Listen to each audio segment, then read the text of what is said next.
নবী বলছেন, আল্লাহ আমার উম্মত যদি জাহান্নামে থাকে আমি কিন্তু জান্নাতে যাব না। আল্লাহ বলছেন আপনি না গেলে তো জান্নাত উদ্বোধনই হবে না। এবারে মামলা কি দাঁড়ালো? আল্লাহ পাক বলে যে আমি তাহকামুল হাকিমিন নিজেকে বলেছি, বিচার না করলেও তো জিনিসটা সুন্দর হয় না।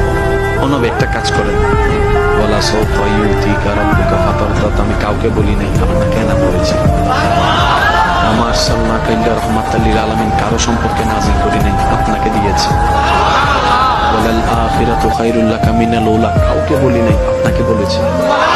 আর আমি আল্লাহ ভালো করে জানি আপনি হচ্ছেন উম্মতের দরদি নবী।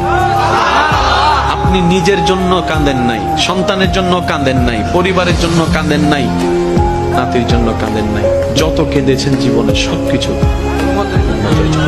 এমনকি হাসরের ময়দানে যখন সর্বপ্রথম আমাদের নবীকে আল্লাহর হুকুমে তোলা হবে, আমাদের নবী উঠেই জিবরাইল আলাইহিস সালামকে প্রথম প্রশ্ন করবে, ও আমার ভাই জিবরাইল, আমার উম্মত গুলা কোথায়?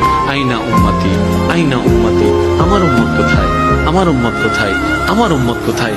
আমি উঠার আগেই নাকি আমার উম্মতকে জাহান্নামে দিয়ে দিয়েছো নাকি? কোনো আমার উম্মত কোনো জাহান্নামে চলে গেছে নাকি? জিবরাইল বলবে, ইয়া রাসূলুল্লাহ, প্রথমেই আপনাকে তোলা হয়েছে, এখন আর কাউকে তোলা হয় নাই, প্রথমেই আপনি উঠেছেন। আমার নবী বলবে, আমার উম্মত গুলা কোথায়? জিবরাইল বলবে, ইয়া রাসূলুল্লাহ, এখনো তারা উঠে নাই, উঠবে একটু পরে। নবী দৌড়ায় চলে যাবে আল্লাহর রহমতের দরবারের দিকে।